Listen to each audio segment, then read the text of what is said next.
추석 기간 요때 지금 미리 말씀을 드리는 이유는 요 시기에 해야 될 것들을 몇 가지 좀 정리를 하려고 그래요. 나중에 가서 계획해서 뭔가 정리를 하려고 하면 잘 안 되다 보니까 새 과목이 있죠. 2차를 이제 준비하시는 분들을 기준으로 했을 때 추석 시기에 보통 이제 어떤 식으로 계획을 하냐면 나는 새 과목을 전범위를 1회독을 할 거다, 2회독을 할 거다 이런 목표를 갖고 계획을 하거든요. 어차피 다 못해요. 일단 이 세 과목 중에서 두 과목을 선정을 하는데 그 두 과목 중에서도 전범위는 절대 못해요. 요 시기에 가장 해야 될 거는 뭐냐면 내가 특히 잘 안 되는 파트가 있을 거예요. 그 부분만 집중해서 공략을 하자라고 생각을 하시면 돼요. 요 시기에 마스터 하겠다 이렇게 생각을 하셔야 돼요. 그래서 예를 들어서 저 같은 경우 이제 어떻게 했었냐면은 저는 보상 여기만 쭉 정리를 하거나 일주일 내내 보상만 토지 보상 문제가 나왔을 때 그걸 시간 안에 들어올 수 있는지 요렇게 논점 하나씩 잡아서 이걸 일주일 정도 해서 마스터 하겠다라고 생각을 하시면 되거든요. 아니면 유형별은 그렇게 추천하지는 않아요. 유형별은 왜냐면 요 시기가 아니더라도 그 다음 시기에서 몰아서 한 번씩 정리할 수 있는 타이밍이 나오거든요.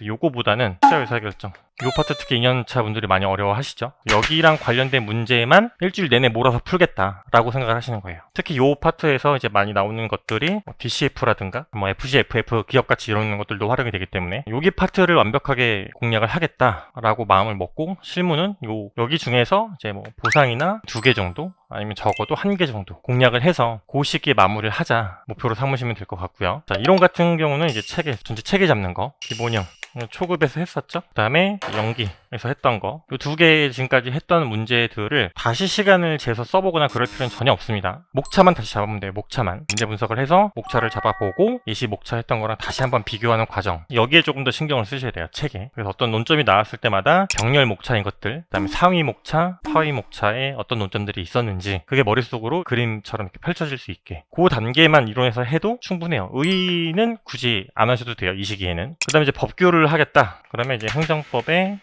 논점 맞추는 거 요것만 연습을 하는 거예요. 타시험 기출. 논점을 단순히 그냥 외우는 게 아니라 문제를 보고 이 논점을 써야 되는구나를 캐치하는 것만 연습을 하란 얘기예요. 어차피 왜냐면 법규는 목차가 정해져 있잖아요. 법규를 이제 공부하실 때 보다 보면 학설에 약간 치중을 하거나 판례를 뭔가 외우려고 하거든요. 요 시기에 정리를 하는 시기엔 이걸 하는 게 아니에요. 근데 법규에서 사실 이 논점이 중요한 거는 이 4가지 중에서 제일 중요한 건 얘예요.